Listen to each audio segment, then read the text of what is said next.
한 가정에서 모든 식구들이 함께 신앙생활을 할 수 있다는 것, 하나님 앞에서 대단히 아름답고 또 대단한 큰 축복입니다. 우리 교회에도 3대가 함께 같이 신앙생활하면서 오시는 그런 가정들이 있습니다. 제가 처음 교회 다니기 시작했을 때 저는 믿지 않는 가정에서 혼자서 교회 다녔습니다. 근데 저를 교회에 초청한 그 친구는 3대째 예수님을 믿는 그런 가정이었습니다. 되게 부러웠습니다. 주일날만 되면 할아버지로부터 시작해서 자기 아버지 어머니 그리고 자기와 자기 형제 남매 일제히 교회에 오는 그런 모습들을 볼 때, 같은 믿음 안에서 그리스도 안에서 한 가정을 이룬 모습을 볼 때 부럽다는 생각이 들었습니다. 그래서 어린 마음에 중3 때 그때 굳게 결심한 것이, 나중에 장가 갈 때 꼭 예수님을 신실하게 잘 믿는 자매를 만나가지고 결혼해야 되겠다, 작은 소망을 품었습니다. 그래서 믿음의 배우자도 얻었고요, 또 하나님께서 선물로 주신 두 아들들도 얻어가지고 아들들 역시 구원받아서 말씀 안에서 성장하고 있습니다. 저희 아버지는 교회는 좀 오래 다니셨는데 아버님 만나가지고 구원에 대해서 점검을 해보니까 조금 잘못 알고 계시더라고요. 종교적인 어떤 의식, 교회 다니고 교회 출석하고 헌금 드리고 이러니까 하나님이 자기를 알아주시지 않겠느냐, 그런 생각을 갖고 계시더라고요. 아버님 돌아가시기 전에 그래서 다시 한번 쭉 온 가족들 모아놓고 복음을 소개하고 아버지에게 영접을 권유했습니다. 온 가족들 보는 앞에서 아버지가 예수님을 구세주로 시인하고 자신의 죄를 주께 의탁하고 하나님께로 돌아와서 구원을 받았습니다. 저희 어머니 역시 마찬가지입니다. 오랫동안 그냥 교회에서 출석하고 있길래 그러려니 생각했는데, 또 마음속에 여러 사람들로부터, 불신자들로부터 이런저런 이야기를 듣다 보니까 하나님의 존재에 대해서나 죽은 뒤에 천국과 지옥에 대해서나 생각이 좀 많이 흔들리셨더라고요. 그래서 재작년 추석 때 저희 집에 모셔다 놓고 또 복음을 소개하고 다시 예수 그리스도에 대한 그런 믿음을 갖고 받아들일 걸 권면드렸습니다. 그렇게 해서 예수님을 영접했습니다. 그래서 한편으로는 참 무거운 짐을 벗었다, 그런 생각이 들었습니다.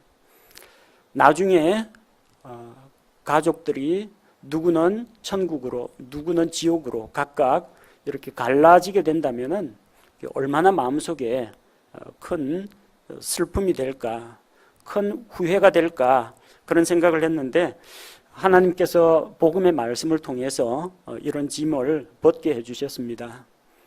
여기 나와 있는 우리 교회 성도들 가운데에도 아마 믿지 않는 가족 때문에 마음에 적지 않은 부담을 느끼시는 분들이 많이 있으리라고 생각합니다.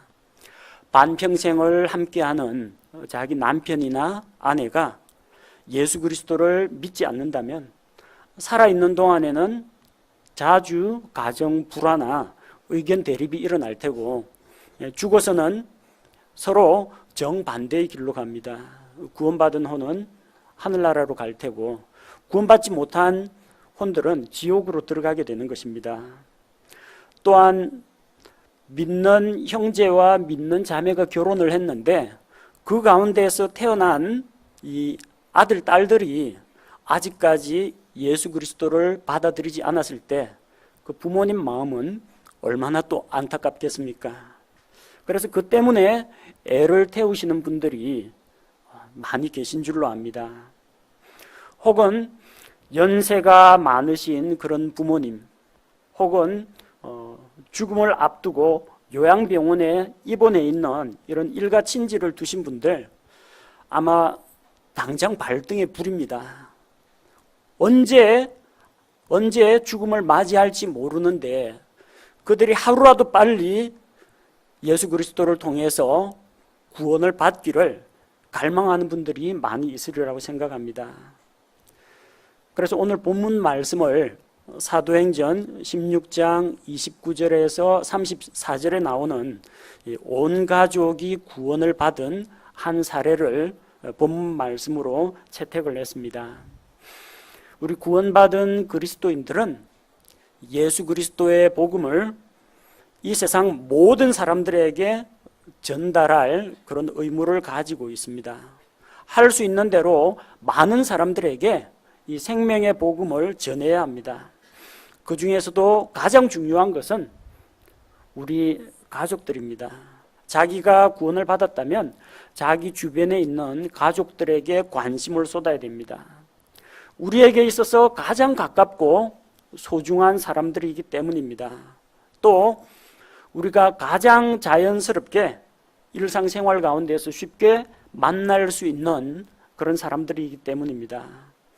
그래서 오늘은 사도행전 16장에 나오는 빌립보의 어느 간수의 가정을 살펴보면서 그들이 어떻게 구원을 받았는지 돌아보고자 합니다.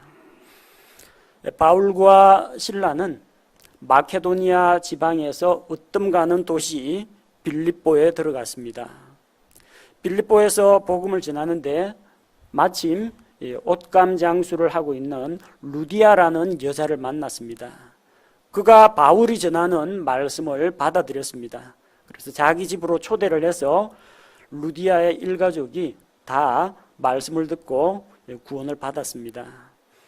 그리고 루디아가 사도 바울을 강권해서 자기 집에 모시면서 루디아의 집을 바울 일행에게 내놓았습니다. 그래서 그 집을 기점으로 해서 이 빌립보 도시에 다니면서 복음을 전했어요. 복음을 전하다 보니까 점치는 영에게 사로잡힌 어떤 어린 소녀가 있었습니다. 이 소녀는 마귀에게 사로잡혀 가지고 이 점을 치는 일을 했는데 점을 쳐서 자기 주인에게 많은 수익을 가져다 주었습니다. 자, 그런데 바울이 그녀를 보고 이제 안타깝게 생각해서 그 악한 영을 내쫓았습니다. 그 점치는 능력이 사라져 버렸어요. 마귀에게서 해방된 겁니다. 좋은 일입니다.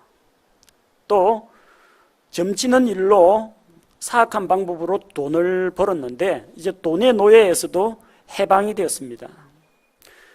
주인이 그녀를 시켜가지고 그런 악령과 접신하는 그런 일을 시켰는데 이제 주인이 그녀를 그렇게 부려먹지 못하게 되었습니다. 그래서 주인의 그런 부림에서도 이제 벗어나게 되었습니다. 좋은 일이죠. 그러나 그 주인들은 분노가 가득했습니다. 그래서 바울 일행을 고발을 했습니다. 바울 일행은 끌려가서 채찍에 맞고 감옥에 갇혔습니다. 여러분, 복음 전하는 좋은 일 하다가 뺨 맞는 일도 있을 수 있습니다. 아니, 예수 그리스도 이외에는 구원자가 없다, 이런 메시지를 전하다가 독선적이라고 비난을 당할 수도 있고 심지어는 차별금지법에 저촉된다고 해가지고 감옥에 갇히는 수도 있다는 겁니다. 하지만 바울과 실라는 복음을 전하다가 당하는 그런 고난을 오히려 하나님께 예수 그리스도의 이름으로 능욕을 당하는 것을 감사한 일로, 기쁜 일로 받아들였습니다. 그래서 매맞고 신음하는 가운데에서 감옥에 갇힌 상태에서 밤중에 일어나서 하나님께 찬양을 드렸습니다. 매맞은 상태에서 억울하고 분한 마음이 더 가득할 텐데 또 감옥에 갇힌 그 상태가 뭐가 그리 즐겁겠습니까? 자신을 돌아볼 때, 주변 상황을 볼 때는 하나도 반가운 일은 없습니다. 하지만 자기가 어떤 상황에 있을지라도 하나님은 찬양과 영광을 받으시기에 합당한 분입니다. 내 기분 내킬 때만 찬양하는 게 아닙니다. 감사한 일이 있을 때만 찬양을 하고 내가 기분이 좀 안 좋고 불쾌하거나 의기소침한다고 해서 하나님을 몰라라 하면 안 됩니다. 그들은 옥에 갇힌 상태에서 찬양을 불렀습니다. 주변에 있는 죄수들이 다 들었습니다. 그때 그들이 찬양을 할 때 큰 지진이 나서 감옥의 기초, 터가 흔들리고 옥문이 열리고 각 사람을 올감했던 쇠사슬과 족쇄가 다 풀려버렸습니다.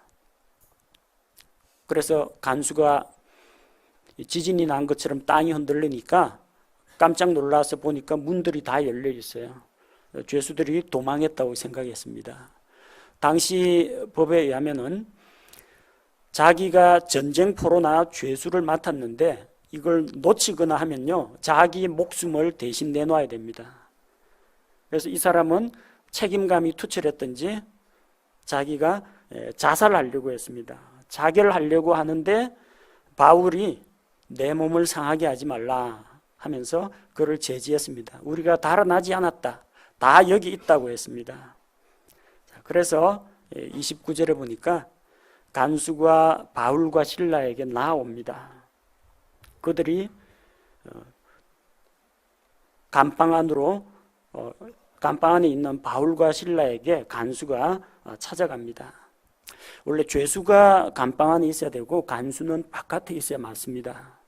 근데 감방 밖에 있어야 되는 이 간수가 죄수들이 들어가는 감방 안으로 들어갔습니다. 그에게 뭔가 어떤 변화가 있었다는 겁니다. 저 안에 있는 저 사람들에게 이 지금 일어난 현상에 대한 어떤 관련성이 있을 거라는 생각이 들었던 겁니다. 그리고 간수가 떨며 그들 앞에 엎드렸습니다. 죄수가 간수들을 두려워해야지 간수가 죄수들 앞에서 무릎 꿇고 엎드리고 두려워서 떠는 것은 맞지가 않습니다. 간수가 두려워서 떤 것은 바울과 실라 때문이 아닙니다. 하나님께서 일으키신 그 초자연적인 능력을 볼 때 하나님의 그런 영광과 그분의 능력 앞에서 무릎을 꿇은 것입니다. 간수는 저 안에 있는 바울과 실라가 뭔가 이 열쇠를 쥐고 있다고 생각했습니다. 뭔가 능력이 있는 사람이라고 생각했습니다. 간수는 이 사람의 죄목이 뭔지 압니다. 어떤 죄목이냐면요, 17절에 그 악령에게 사로잡힌 그 소녀가 바울과 실라를 어떤 식으로 소개했는지 한번 보십시오. 17절에 보니까 바로 그 소녀가 바울과 우리를 따라오며 소리질러 이르되 이 사람들은 지극히 높으신 하나님의 종들로서 우리에게 구원의 길을 보여주는 사람들이라, 이렇게 소개를 했습니다. 이걸 듣고 바울이 괴로웠습니다. 이 사람들이 소개해 주니까 이 사람들은 구원의 길을 너희들에게 알려주는 하나님의 사람이다 하면 기분 좋아해야죠. 바울은 그게 정말로 불쾌했습니다. 하나님께서는 이 생명의 말씀이 구원받은 그리스도인의 입을 통해서 선포되기를 원하고 계십니다. 천사를 통해서 선포되기를 원치 않습니다. 고넬료가, 로마의 백부장 고넬료가 기도할 때 하나님께서 천사를 보내줬습니다. 천사가 그 자리에서 복음 전했습니까? 아닙니다. 고넬료야, 지금 저기 시몬이라는 사람 집에 있는 베드로를 불러다가 하나님의 말씀을 들으라 하고 베드로를 소개시켜줬고 베드로의 입을 통해서 복음을 선포하게 했습니다. 하나님은 천사를 통해서 그리스도의 복음을 전하지 않습니다. 하나님께서는 마귀를 통해서 복음을 전하지 않습니다. 이 사람이 주변 사람들이 다 압니다. 마귀하고 계약을 맺고 접신해가지고 뭔가 알아맞히는 그런 소녀라는 걸 압니다. 그런데 그녀가 계속해서 바울 일행을 따라다니면서 이 사람은 하나님의 사람들이요 너희들에게 구원의 길을 가르쳐준다, 이런 식으로 이야기하니까 맞는 말이거든요. 틀린 말 아닙니다. 그들은 하나님의 종들이고 구원의 길을 보여주는 자 맞습니다. 그러나 주변 사람들이 어떻게 생각하겠어요? 저 둘 다 한 패거리네, 그렇게 생각할 거 아닙니까? 사도 바울 일행이 꼼짝없이 저 점치는 사악한 영들과 한 패거리라고 사람들이 생각할 거 아닙니까? 그래서 그녀에게서 더 이상 따라다니면서 귀찮게 쓸데없는 말 못하도록 악한 영을 내쫓아 버렸습니다. 여러분, 우리 주변에도 이런 일 일어납니다. 지하철 딱 타면요, 수리기가 가득 차가지고 얼굴이 시뻘게 돼가지고 비틀비틀하면서 할렐루야, 뭐 예수님 찬양 이런 사람 있죠. 그거 보면 사람들이 다 욕합니다. 저 예수쟁이들 술 처먹고 별짓도 한다고. 복음을 가리는 일입니다. 바로 이 사악한 영도 바로 그런 점을 노렸던 겁니다. 근데 바울 일행이 왜 잡혀왔는지 그 조서를 딱 보니까 그 소녀의 증거가 아마 나와 있을 겁니다. 이 사람들이 어떤 제목이냐? 지극히 높으신 하나님의 종들이다. 그리고 사람들에게 구원의 길을 보여주는 사람들이었다. 그거는 좋은데 문제는 악령을 내쫓는 바람에 더 이상 점을 칠 수 없게 돼서 손해를 끼쳤다. 제목이 그겁니다. 간수가 알겠죠. 이 사람들이 분명히 하나님의 보호를 받고 하나님의 능력을 힘입는 사람이라는 것을 이제 알았던 겁니다. 간수는 그래서 궁금했습니다. 지극히 높으신 하나님의 종들로서 구원의 길을 보여주는 자라고 했으니까 이 사람들만 잘 잡고 이야기하면 구원의 길을 알 수 있겠다는 생각이 든 거죠. 질문을 합니다. 그 안에 간수 체면도 있고 감옥 안으로 들어갔습니다. 감옥 안으로 들어가서 선생들이요, 내가 무엇을 하여야 구원을 받으리까? 구원의 길을 알려주는 자라고 했지 않습니까? 그러니까 구원의 길, 어떻게 하면 구원받는지 알려달라는 겁니다. 구원을 받으려면 무엇을 해야 합니까? 아직까지 이 간수는 이방 종교에 찌들어가지고 바울이 전하는 그 복음을 잘 몰랐습니다. 그래서 이방 종교인들처럼 무엇을 해야만 구원을 받는다고 생각한 겁니다. 내가 무엇을 하여야 구원을 받으리까? 무언가를 해야만 구원을 받는다라는 생각이 가득 차 있었습니다. 다른 종교에서 하는 것처럼 내가 선행을 하리까? 혹은 면백 군연하면서 수양을 하리까? 가시가 가득 박혀있는 널빤지 위에 누워가지고 고행을 하리까? 금식을 할까요? 아니면 미사를 드릴까요? 헌금을 할까요? 구제를 할까요? 종교 절기하고 의식을 지킬까요? 무엇을 해야만 구원을 받겠습니까? 이렇게 물었습니다. 오죽 답답했으면 그렇게 물었겠습니까? 그는 정말로 구원의 길을 알기를 원했습니다. 이 하나님의 종들이 자기에게 올바른 구원의 길을 보여줄 것이라고 생각하고 그들에게 나아갔던 겁니다. 그러나 31절을 보니까 그들이, 바울과 실라가 답변을 합니다. 뭐라고 답변했습니까? 주 예수 그리스도를 믿으라 했습니다. 그들은 간수에게 무엇을 행하라고 하지 않았습니다.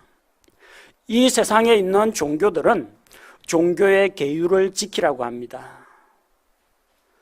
그리고 종교 의식을 행하라고 합니다.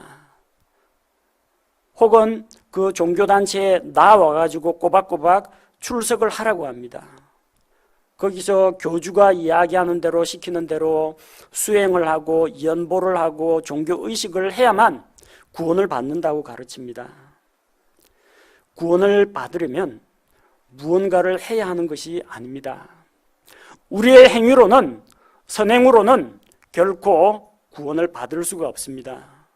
세상 종교는 행하라, 그러면 구원을 받을 것이다, 그럽니다. 그러나 예수님께서는 믿으라고 하십니다.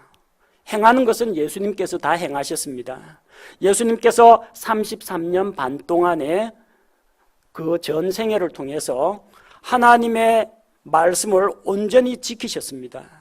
율법의 의로 아무런 흠이 없으신 분입니다. 죄 없는 순결한 삶을 사셨습니다. 그분께서 율법을 완성하시고 다 이루셨습니다. 마지막 십자가의 죽음과 부활을 통해서 율법의 요구 조건 뭡니까? 율법을 지키지 못하는 죄인들은 죄의 삭은 사망이요. 율법에서 요구하는 사망의 삭을 우리 대신 다 지불해 주셨습니다. 예수님께서 십자가에 달려서 돌아가시면서 뭐라고 말씀하셨습니까? 다 이루었다. 다 이루었다.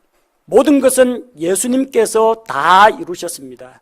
우리에게 뭔가를 하라고 하지 않으십니다. 예수님이 다 하셨습니다. 우리는 무언가를 행함으로 구원을 받는 것이 아니라 예수님께서 우리를 위해서 행하신 그 일을 믿음으로 받아들여서 구원을 받는 것입니다. 따라서 우리는 주 예수 그리스도를 믿어야 합니다. 이 모든 것을 이루시고 우리에게 값없이 구원을 주시는 주 예수 그리스도를 믿어야 합니다. 그래서 31절 그들이 이르되 주 예수 그리스도를 믿으라. 개역성경에는 주 예수를 믿으라 이렇게 되어 있습니다. 근데 예수라는 이름은 유대인 남자 이름입니다. 그 동네 가면 예수라는 이름 쓰는 사람 한둘이 아닙니다. 어떤 예수를 믿어야 돼요? 그리스도이신 예수를 믿어야 됩니다. 구세주이신 예수 그리스도, 메시아이신 예수 그리스도를 믿어야 한다는 겁니다. 우리가 믿는 것은 예수라는 유대인 남자 어떤 그 역사적인 위인 그 사람을 믿으라는 게 아니고요. 주 예수 그리스도, 하나님께서 보내신 구세주 예수 그리스도를 자기 개인의 구주로 영접하라는 것입니다.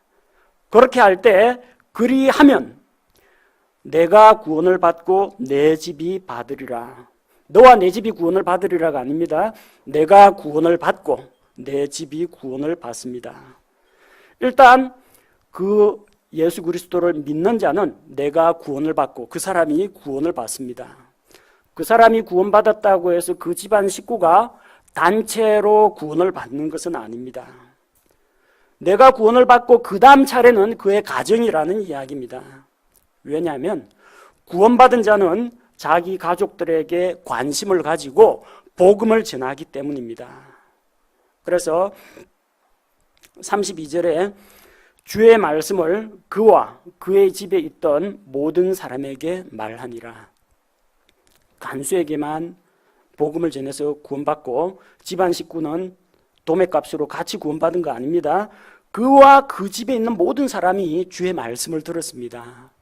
각 사람이 개인적으로 하나님을 만나야 됩니다. 우리 아버지가 목사다, 집사다, 신실한 크리스찬이라고 해서 그 아들이 자동으로 구원받는 거 아닙니다. 구원은 행위에서 나는 것도 아니고 혈통에서 나는 것도 아닙니다. 오직 각 사람이 개별적으로 예수 그리스도를 자기의 구세주로 받아들여야 하는 겁니다. 그들은 복음의 말씀을 듣고 예수 그리스도를 각각 받아들였습니다. 그래서 구원을 받았습니다. 33절에 보니까 바로 그 시각에 한밤중입니다. 그들을 데려다가 채찍 맞은 자리를 씻어주었습니다. 죄 없는 사람을 잡아다가 조사도 제대로 하지 않고 매질을 한 겁니다. 회개한 사람은 행동에 변화가 일어나야 합니다. 내가 전후 사연도 다 듣지 못하고 죄 없는 당신에게 채찍질한 것을 내가 뒤늦게 반성하고 하나님 앞에 회개하고 당신에게 용서를 구합니다. 그런 표시로 그는 회개하고 그 표시로 채찍에 맞은 상처를 씻겨주었습니다. 또 자기와 자기의 온 가족이 침례를 받았습니다. 믿고 구원받은 자는 자기가 구원받은 사실을 사람들 앞에서 공개적으로 고백할 수 있어야 합니다. 그 가족은 모두 말씀을 통해서 구원을 받고 또 구원받은 증표로서 침례를 통해서 자기 믿음을 나타냈습니다.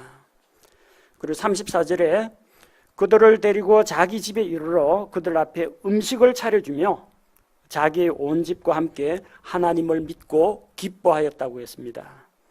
간수가 그들에게 음식을 대접했습니다. 말씀 사역자한테 밥 사라는 이야기 절대 아닙니다.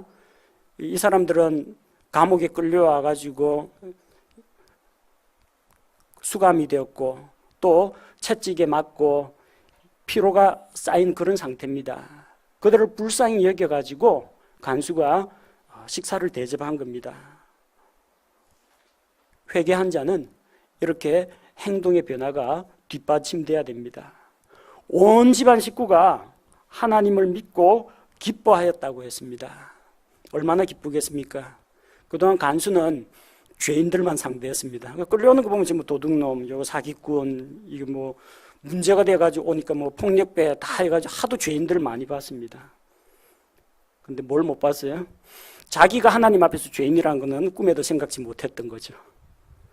내가 지금까지 죄인들 잡아다가 가두고 지키는 일만 했지, 내가 하나님 앞에서 매 맞고 유황불에 불태워져야 되는 그런 죄인이라는 사실은 미처 생각지 못했던 겁니다. 그런데 자기 죄를 깨닫고 죄 용서받고 구원을 받으니까 마음속에 하나님께서 주시는 그런 사랑과 마음의 평화가 가득 찼습니다. 구원에 대한 감사와 기쁨이 넘치는 겁니다. 그러니까 이 복음을 전해준 사람이 얼마나 고맙겠습니까? 대접도 하고 또 함께 온 가족으로 더불어 하나님으로 인해서 구원받은 사실로 인해서 기뻐하고 감사하는 생활을 하는 겁니다. 이런 기쁨이 우리 모든 성도들 가정에도 함께 했으면 좋겠습니다.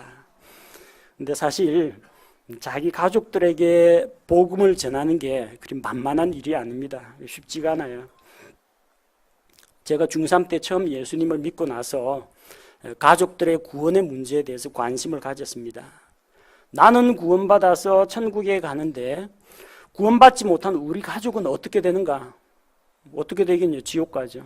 근데 그걸 정말 생각만 해도 받아들이기가 괴로웠습니다. 사실은 천국하고 지옥으로 나뉜다는 건 아는데 그게 우리 가족이라는 그걸 용납하기가 참 힘들었습니다. 때마침 그때 구약 성경을 읽고 있었는데 구약 성경 에스겔 3장 17절 말씀을 읽고 제게 큰 도전이 되었습니다. 사람의 아들아, 내가 너를 이스라엘의 집에게 파수꾼으로 세웠으니 그러므로 내 입에서 나오는 말을 듣고 내게서 나오는 경고를 그들에게 줄지니라. 에스겔 대언자를 이스라엘의 파수꾼으로 세웠다는 겁니다. 파수꾼이 하는 일은 밤새 이제 망루에 올라가 지키고 있다. 저 적군이 오는 걸 보면은 나팔을 불어가지고 사람들을 깨워야 됩니다. 전쟁 대비하라고. 근데 만약에 파수꾼이 외쳐서 적이다 하고 위험을 경고를 했는데도 사람들이 방비를 안 하면 그건 그들 책임입니다. 근데 파수꾼이 적군이 오는 것을 보고도 말을 안 해가지고 그 성에 있는 사람들이 만약에 죽게 되면은 책임은 누구 책임이에요? 경고 안 한 파수꾼 책임입니다. 그들은 그들의 죄 가운데 죽겠지만 나는 그 핏값을 내게서 찾으리라. 이 말씀이 저기 엄청난 충격으로 다가왔습니다. 가족들은 각각 자기 죄 때문에 지옥에 가겠지만 복음을 전하지 않은 나에게 그 책임이 있다는 그 사실이 무거운 짐이 되었습니다. 그래서 가족들 앞에서 그 당시만 해도 별 말 주변도 없고 우리 가족은 좀 조용한 가족입니다. 밥 먹으면서도 말하면 복 나간다고 말도 못하게 하는 그런 집안인데 밥 먹다가 가만히 식구들 보면서 아버지 어머니한테 아버지 어머니 예수님 믿고 구원받으라는 이야기를 처음으로 꺼냈습니다. 밥이나 먹으라고 그러더라고요. 왜냐하면은 이게 보니까 이게 중학교 좀 들어가더니 머리가 좀 많이 컸네 그런 생각을 한 거예요. 어릴 때 저기 옷에 대소변 가리지도 못하던 그 녀석이 이제 좀 컸네 이런 생각이 들고 어쭈 요것 봐라 하는 그런 생각. 그리고 네가 자라온 행산이 네가 어떤 놈인지를 내가 뻔히 아는데 감히 누구를 가르치려 드느냐 이제 이런 생각인 거죠. 가정에서 나이도 제가 막내라서 제일 어립니다. 그런 이야기를 들으니까 참 말문이 탁 막혔는데 그러면서 위로가 되었습니다. 왜냐하면 예수님께서 말씀하시기를 대언자가 자기 고향에서는 아무 존경도 받지 못하느니라. 대언자 치고 자기 고향에서 환영받은 사람 없어요. 다른 지방에 가면 환영받습니다. 저기 뭐 두로나 시돈이나 이런 데 가면 환영을 받는데 니누에서 가면은 사람들이 복음의 메시지, 하나님의 경고의 메시지, 심판의 메시지 하면은 쫙 전부 다 일제히 금식을 하고 회개하고 돌아오는데 이스라엘 사람들은 말도 안 들어요. 예수님께서 회당에서 하나님의 말씀을 가르치시고 왕국의 복음을 선포했는데 사람들이 믿었습니까? 안 믿었습니다. 마가복음 6장 3절에 보니까 이 사람은 마리아의 아들 목수가 아니냐, 야고보와 요새와 유다와 시몬의 형이 아니냐, 그의 누이들이 우리와 함께 여기 있지 아니하냐 하고 그분으로 인해 실족하니라. 예수님이 하나님의 아들로 안 보여요. 저기 누구야, 저 목수 요셉, 그 사람 아들이구만. 그 남자 형제 여자 자매들 우리가 뻔히 아는데 지가 무슨 하늘로부터 내려왔다고 그러느냐. 예수님을 인정하지 않았던 겁니다. 대언자들은 자기 고향에서 환영받지 못합니다. 여러분이 만약에 여러분의 가족들, 특히 이제 자기보다 나이가 연배가 높으신 좀 어르신들, 이런 분들에게 복음을 전하려고 하면요, 대부분 아마 이게 조금 걸림이 될 수도 있습니다. 뭐 순수하게 받아들이시는 분도 있는데 어릴 때부터 자라온 걸 뻔히 알기 때문에 말 꺼내기도 힘들고 잘 안 먹힙니다. 가족들은 만약 그 가족이 말씀을 전하면요, 말씀 전하는 자를 하나님께서 보내신 사람이라고 생각하기보다는 그냥 편하고 가까운 자기 가족 그 이상으로 생각지 않습니다. 소돔과 고모라가 멸망할 때 롯이 자기 딸들과 정혼한 사위들을 불러가지고 이 소돔 고모라가 하나님의 심판을 받아서 멸망하니까 우리 빨리 여기서 나가야 된다라고 했는데 사위들이 농담으로 얘기했습니다. 사위들 치고 장인어른 안 무서운 사람 없을 겁니다. 제일 어려운 사람이, 장모님은 그래도 감싸주죠. 장인어른이 좀 무섭습니다. 그런데 장인어른이 지금 하나님의 심판을 이야기하는데 사위들이 농담으로 얘기했다는 겁니다. 가족이 이야기하니까 이게 사람의 말로 받지 하나님의 말씀으로 받아들이지를 못하는 겁니다.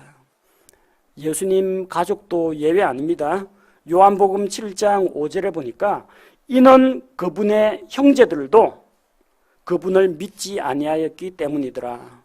예수님은 마리아가 요셉과 아직까지 정식으로 결혼하지 않은 상태, 정혼 상태에서 성령님의 초자연적인 능력으로 잉태된 맏아들입니다. 로마 가톨릭에서는 마리아가 예수님만 낳고 평생 동정녀였다고 하는데, 마가복음 6장 3절에는 예수님 동생 야고보, 요새, 유다, 시몬 있습니다. 그리고 누이들까지 있습니다. 여동생들도 있습니다. 근데 예수님이 그리스도잖아요.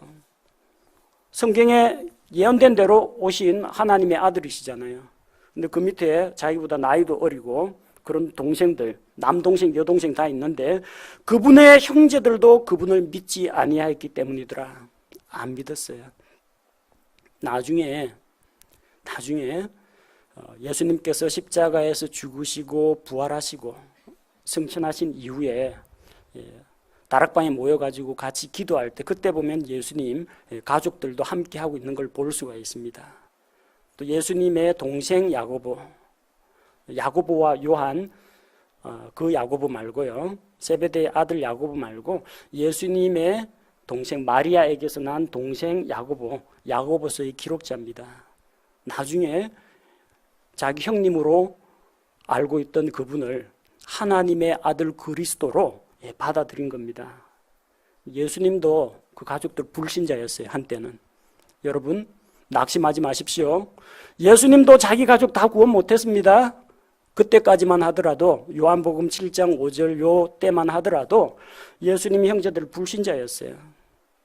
우리도 아직은 그런 불신자 가족들을 데리고 있다고 해서 너무 부끄럽게 생각할 필요가 없습니다. 하나님께서 말씀을 전할 수 있는 길을 열어줄 수가 있습니다. 가족들에게 복음을 전할 때 우리가 주의해야 할 점을 몇 가지 말씀드리고자 합니다. 무엇보다도 구원받지 못한 가족들을 불쌍히 여기는 마음이 있어야 됩니다. 왜 여러분 믿지 않는 가족들 복음 전해서 교회 데려오려고 합니까? 주변 다른 형제 자매들 눈치 때문에 그렇습니까? 저 집은 믿음의 가정인데 우리 집은 아직까지 불신자 배우자가 있고 불신자 부모가 있다. 그 체면이나 자존심 때문에 전도하려고 하지 마십시오. 그 기본 동기는 사람에 대한 사랑에서 긍휼하게 여기는 그 마음에서 시작이 돼야 됩니다. 믿지 않는 자들이 장차 받게 될 심판과 형벌을 생각할 때 안타깝고 불쌍히 여기는 마음을 가지십시오. 혹시 안 믿는 배우자하고 부부싸움하고 그러더라도요, 좀 안타까운 마음 가지십시오. 당장 내가 부부싸움에서 이겨야 되겠다 그런 생각보다도 저 사람 그대로 내버려 두면은 나중에 지옥 갈 텐데 안타깝게 여기는 마음을 여러분이 보여주시기 바랍니다. 두 번째는 가족들의 구원을 위해서 기도하시기 바랍니다. 물론 여러분이 기도한다고 해서 하나님이 리모컨으로 안 믿는 가족의 마음을 딱딱 조작을 해가지고 믿도록 만들어 주지는 않습니다. 그 믿음은 각 사람이 스스로 하나님 앞에서 예수 그리스도를 받아들여야 합니다. 하지만 여러분들이 하나님께 기도할 때 그들이 말씀을 받아들일 수 있도록 마음을 예비시켜 주십니다.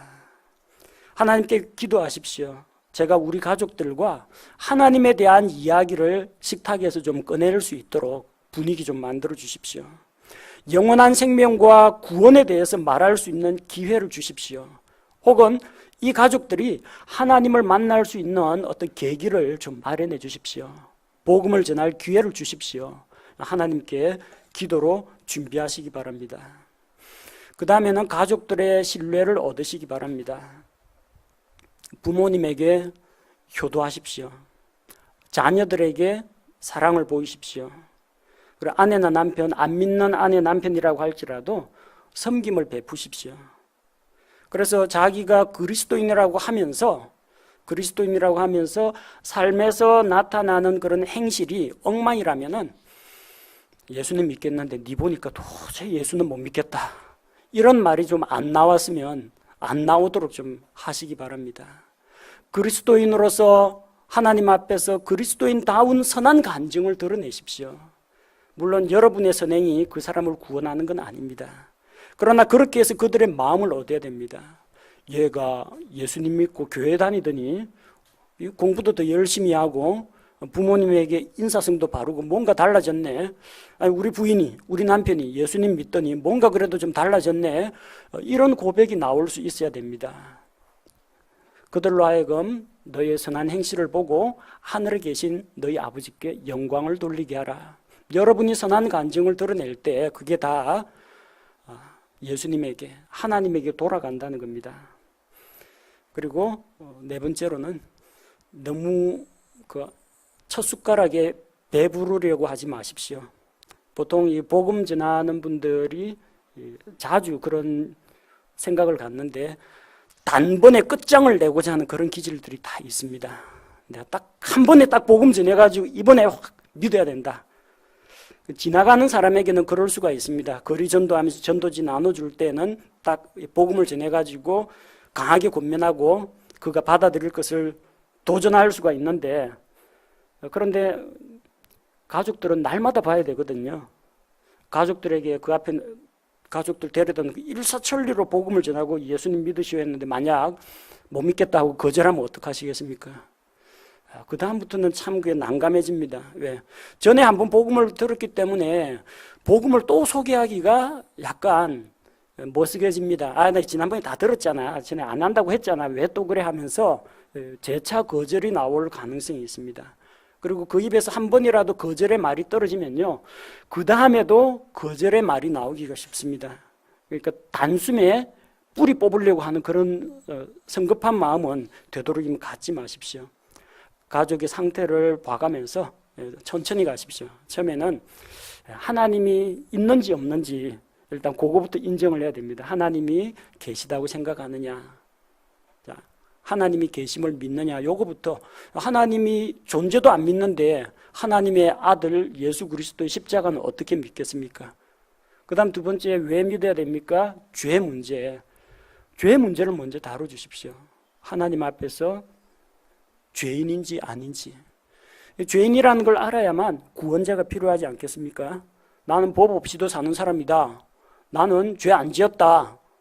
그러면은 구원자가 필요하지가 않습니다. 천천히 가십시오. 하나님의 존재 인정하는 거, 자기가 하나님 보시기에 죄인인 거, 그 다음에 그 죄 문제를 어떻게 해결할 것인가. 해결할 수 있는 그런 다양한 방법들 가운데 왜 예수 그리스도의 십자가만이 구원의 길인지, 이런 것들을 차근차근 이야기하시면 됩니다. 그 지하철에서 만난 사람은 저 내릴 때 됐습니다 하고 나가버리는데 가족들은 꼼짝 말합니다. 도망도 못 갑니다. 오늘 이야기 다 못하면 내일 또 만나야 되거든요. 계속해서 살아있는 동안 계속 만나야 되지 않습니까? 그러니까 천천히 가셔도 괜찮습니다. 너무 조급하게 서두르지 마시기 바랍니다. 그 다음 제일 중요한 것 중에 하나가요, 자기 가족들이라고 해서 판단 기준을 흐리면 안 됩니다. 무슨 말인지 아시죠? 자기 가족이 구원받기를 너무나 갈망하다 보면요, 가족들에게서 조금만 긍정적인 반응이 나와도 덜컥 믿고 구원받은 걸로 속단을 내려버릴 수가 있습니다. 예를 들어서 믿기는 믿는데 자기가 죄인임을 인정하긴 하는데요, 그 사람이 죄를 인정하는 것은 뭐 털면 먼지 안 나는 사람 어디 있느냐, 세상에 완벽한 사람이 어디 있느냐, 그 생각에서 나도 죄 있다라고 이야기하는 것이지, 이 죄가 하나님을 거역하는, 하나님께 대한 반역이라는 그런 생각에, 그런 의미에서 죄라고는 생각지 않는 사람이 있습니다. 근데 아버지, 세상에 착한 사람 없죠? 착한 사람 없지. 그럼 아버지도 그 중에 해당되죠. 나도 뭐 완벽하다고 나올 수 없지만 우리 아버지가 죄인임을 시인했다, 이런 식으로 믿어버리기가 쉽다라는 겁니다. 그렇게 될 유혹을 많이 받습니다. 왜? 구원해야 되겠다는 그런 생각이 너무 간절하기 때문에 기준을 확 낮춰버리는 겁니다. 좀 쉽게 구원받고 좀 쉽게 좋게 넘어가려고 하는 그런 생각이 있습니다. 두 번째 조심해야 될 거는요, 그 반대입니다. 제가 보니까 분명히 마음이 열려 있는 것 같은데 아닙니다. 속으시면 안 됩니다. 자기 가족을 자기가 못 믿는 분들이 또 들어 있습니다.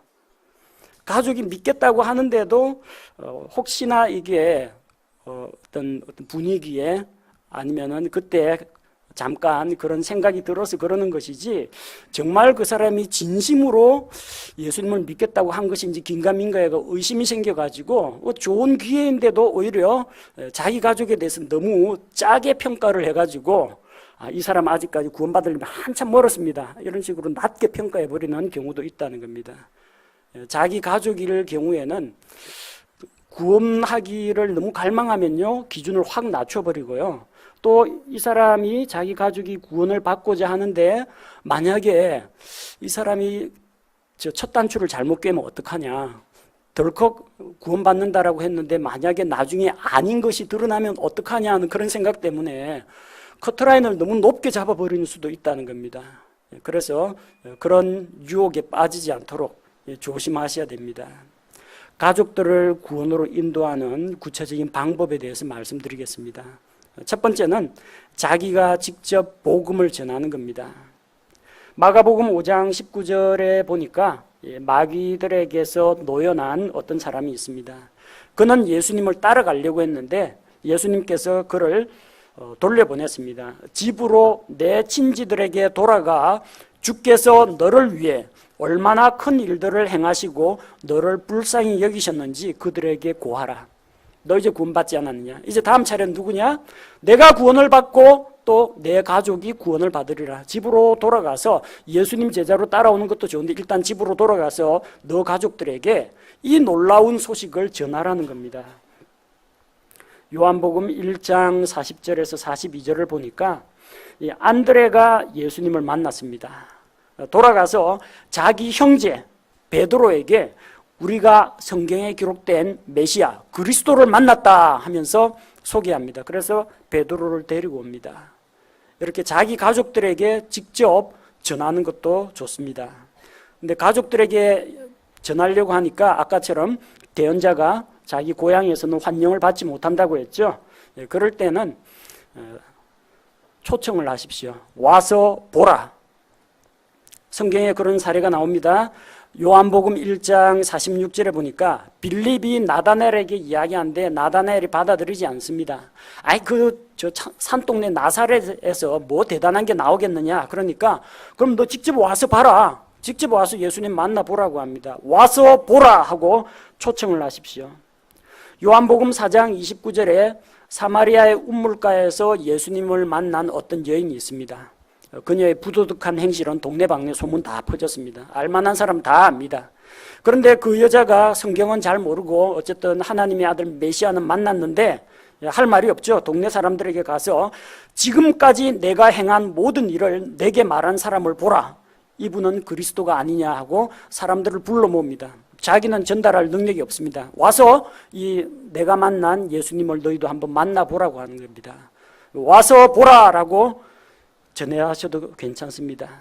자기가 좀 복음을 전하는데 자신이 없으면요, 교회 초청해서 복음 설교하는 그런 주에 예배에 참석하게 하는 것도 한 방법입니다. 제게는 고모부가 한 분 계셨습니다. 지금은 돌아가셨는데 그 고모부가 불신자입니다. 불신자이고 이제 좀 세상적으로 놀기를 좋아하시는 그런 분이었어요. 예수님하고는 거리가 먼 분이에요. 근데 이 고모부 가정에 믿는 며느리가 들어왔습니다. 이 믿는 며느리가 들어와가지고 이제 애를 낳았는데 애를 어릴 때부터 말씀으로 교육을 잘 시켰어요. 손주들은